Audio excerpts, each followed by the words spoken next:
Court ने Delhi coaching centre में हुई मौत पर स्वतः संज्ञान लिया है। केंद्र और दिल्ली सरकार को नोटिस भी जारी किया है। छात्रों के जीवन के साथ खेल रहे हैं कोचिंग सेंटर। घटना आंखें खोलने वाली है। किसी भी संस्थान को संचालन की मंजूरी न मिले, सुप्रीम कोर्ट की तरफ से निर्देश दे दिए गए हैं। सुरक्षा मानदंडों को पूरा करने तक अनुमति न मिले, ये सुप्रीम कोर्ट की तरफ से निर्देश दिए गए हैं। दरअसल आपको याद होगा कि किस तरह से ओल्ड राजेंद्र नगर में दिल्ली में हादसा हुआ था। बेसमेंट में लाइब्रेरी बनी हुई थी जिसमें पानी भरने की वजह से 3 छात्रों की मौत हो गई थी।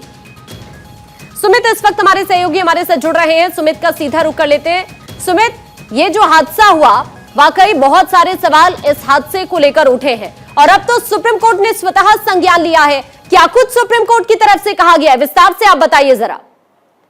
देखिए, कहीं ना कहीं सुप्रीम कोर्ट ने इस मामले पर काफी सख्ती जताई है और दिल्ली ओल्ड राजेंद्र नगर में जो 3 छात्रों की मौत का जो पूरा मामला है उस पर सुप्रीम कोर्ट ने स्वतः संज्ञान लेते हुए केंद्र और दिल्ली सरकार को नोटिस जारी कर जवाब मांगा है। आज जस्टिस सूर्यकांत की अध्यक्षता वाली 2 जजों की पीठ जो है एक याचिका पर सुनवाई कर रही थी जिसमें फायर सेफ्टी नॉर्म्स को लेकर जो मुखर्जी नगर में जो घटना हुई थी उसी घटना को देखते हुए एक आदेश पर सुनवाई कर रहा था। जो दिल्ली हाई कोर्ट में आदेश के खिलाफ एक याचिका आई थी, उस याचिका को खारिज करते हुए दिल्ली हाई कोर्ट ने याचिकाकर्ता पर 1 लाख का जुर्माना भी लगाया और कहा कि इस घटना के अलावा हमें और घटना पे संज्ञान लेने की जरूरत है। और कोर्ट ने कहा कि हम इस पूरे मामले में जो ओल्ड राजेंद्र नगर की जो घटना है उस पर हम स्वतः संज्ञान लेते हैं। कोर्ट ने कई ऑब्जर्वेशन किए हैं। कोर्ट ने कहा है कि कोचिंग सेंटर डेथ चैम्बर बन गए हैं और ये बच्चों की जिंदगी के साथ खेल रहे हैं। इतना ही नहीं, कोर्ट ने कहा कि जो घटना है वो आंखें खोलने वाली है और किसी भी संस्थान को तब तक संचालन की अनुमति नहीं दी जानी चाहिए जब तक कि सुरक्षा मापदंडों को पूरा तरह से पालन जो है वो ना किया जाए। निश्चित तौर पर अब इस पूरे मामले में केंद्र और दिल्ली सरकार से सुप्रीम कोर्ट ने रिपोर्ट तलब की है और पूछा है कि क्या भविष्य में ऐसी घटना ना हो, इसके लिए क्या कुछ कदम उठाए जा रहे हैं दोनों सरकारों की ओर से। सरकार से तुरंत जवाब जो है वो सुप्रीम कोर्ट ने माना है। तो निश्चित तौर पर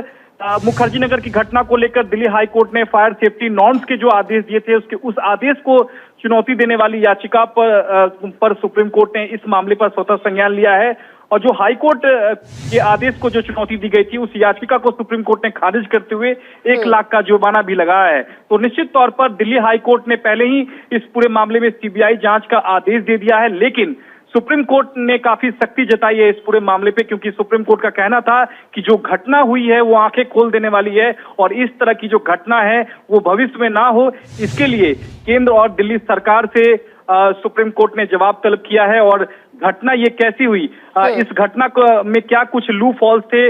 इन तमाम बातों को भी सुप्रीम कोर्ट को अब जवाब के जरिए दोनों सरकार को सुप्रीम कोर्ट को बताना होगा। तो निश्चित तौर पर इस पूरे मामले पर ओल्ड राजेंद्र नगर की जो घटना है उस पर दिल्ली हाई कोर्ट के पास का जब हम जिक्र करते हैं तो उसमें दिल्ली का नाम भी शामिल होता है, लेकिन दिल्ली कितनी स्मार्ट है इस घटना ने ये तो क्लियर कर दिया। जो छात्र देश के अलग अलग कोने से यहाँ पर अपनी स्टडीज के लिए आते हैं उनकी सेफ्टी कितनी है इन कोचिंग सेंटर्स के अंदर, ये जो घटना घटी है इसने साफ कर दिया। स्टूडेंट्स जो प्रोटेस्ट कर रहे थे उनको जो उम्मीदें थी कि इस तरह की घटना वापस ना हो, अब सुप्रीम कोर्ट ने जिस तरह स्वतः संज्ञान लिया है इस मामले को लेकर, कहीं ना कहीं जो उम्मीदें हैं अब छात्रों को इन कोचिंग सेंटर से, वो मुझे लग रहा है कि शायद आने वाले दिनों में हम कह सकते हैं कि क्या पता पूरी हो जाए। सुमित, बिल्कुल बिल्कुल आपने सही कहा और दिल्ली हाई कोर्ट के बाद सुप्रीम कोर्ट ने अब इस मामले में सख्ती दिखाई है, क्योंकि दिल्ली हाई कोर्ट ने पिछले दिनों इस पूरे मामले में सीबीआई जांच का आदेश दिया था। चूंकि इस पूरे मामले में अब दिल्ली पुलिस से जांच सीबीआई को सौंप दी गई है, लेकिन सुप्रीम कोर्ट ने इस घटना को जो घटना हुई है इस घटना को लेकर सुप्रीम कोर्ट ने चिंता जताई है और इस मामले पर सुप्रीम कोर्ट को ये तक कहना पड़ा कि छात्रों के जीवन से ऐसे कोचिंग सेंटर जो हैं वो खिलवाड़ कर रहे हैं और जब तक सुरक्षा मापदंडों का पालन जो ना हो तब तक ऐसे कोचिंग संचालन की अनुमति नहीं दी जानी चाहिए। तो निश्चित तौर पर अब केंद्र और दिल्ली सरकार को सुप्रीम कोर्ट में जवाब देना होगा और बताना होगा कि किन परिस्थितियों में यह घटना हुई और ऐसे भविष्य में घटना को रोकने क्या कुछ कदम उठाए जा रहे हैं, इन तमाम बातों का जो जवाब है वो सुप्रीम कोर्ट में देना होगा। तो निश्चित तौर पर छात्रों के लिए जो तमाम जो छात्र जो दिल्ली में जो अध्ययन करते हैं उनके लिए एक तरह से राहत की खबर जरूर कही जा सकती है, क्योंकि दिल्ली हाई कोर्ट के बाद अब सुप्रीम कोर्ट भी सख्त नजर इस पूरे घटना को लेकर आ रहा है। अब केंद्र और दिल्ली सरकार क्या कुछ सुप्रीम कोर्ट में जवाब दाखिल करती है, यह भी देखना बेहद अहम रहेगा। बिल्कुल, क्योंकि इससे पहले हमने नीट मामले को देखा, सुप्रीम कोर्ट का ऐतिहासिक फैसला रहा, और अब जिस तरह कोचिंग सेंटर में हादसा हुआ है उसके बाद सुप्रीम कोर्ट का स्वतः संज्ञान लेना, हम ये भी कह सकते हैं कि कम से कम अब छात्रों को सुप्रीम कोर्ट पर जो विश्वास है, जो ट्रस्ट है, अब वो और ज्यादा कहीं ना कहीं बढ़ जाएगा। सुमित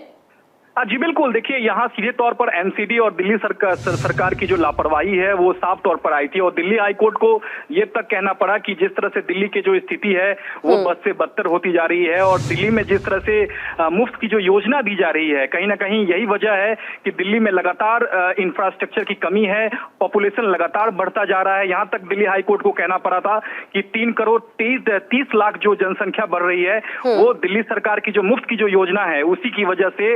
बढ़ रही है, और दिल्ली का जो इंफ्रास्ट्रक्चर है वो पूरी तरह से ध्वस्त नजर आ रहा है। यही वजह थी कि पिछले हफ्ते दिल्ली हाई कोर्ट को एक कमेटी का गठन करना पड़ा कि दिल्ली में बुनियादी सुविधाओं को दूर करा जाए। तो निश्चित तौर पर जो घटना हुई है वो काफी शर्मसार करने वाली है। इस पर सुप्रीम कोर्ट का जो सतत संज्ञान लेना जो है वो निश्चित तौर पर लाजमी नजर आ रहा है। अब केंद्र और दिल्ली सरकार क्या कुछ जवाब देती है, उस जवाब पर बहुत कुछ निर्भर करेगा कि सुप्रीम कोर्ट आने वाले दिनों में क्या कुछ इस पूरे मामले को लेकर फैसला देता है। ठीक है सुमित, आपका शुक्रिया ये जानकारी साझा करने के लिए।